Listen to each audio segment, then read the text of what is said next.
Now the question, despite those high case counts, should students return back to class next month? Governor Henry McMaster is bringing legislative leaders together this morning to discuss reopening. Fox Carolina's Grace Runkel is live with how a local doctor is reacting. Grace? Well, Ted, that's right. We're waiting this morning to kind of find out more about what Governor McMaster is going to be talking about at that press conference at 11. We, of course, know it's about reopening the schools. We're not exactly sure what the details are, though. We might kind of have an idea, though, because last week Governor McMaster said that his goal is to have in-person classes starting up again next month. But we spoke with a doctor who works here at Parkside Pediatrics, and he says the real thing to focus on is being flexible when it comes to developing those re-entry plans for students. Take a look at this statement from the American Academy of Pediatrics they released earlier this week.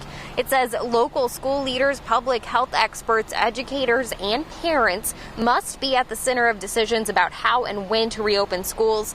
A one-size-fits-all approach is not appropriate for return to school decisions. The statement comes after President Donald Trump and Education Secretary Betsy DeVos threatened to withhold funding from schools that did not reopen as normal this fall. Parkside Pediatrics Dr. Parker Rogers says there are things that students would miss out on if classes were online or a hybrid. Your middle school and in your teenage years, your social and peer groups become a lot more important. Kind of kindergarten, first grade, they kind of need a lot more hands-on learning, and that one-on-one perhaps teaching may be missed in the presence of e-learning.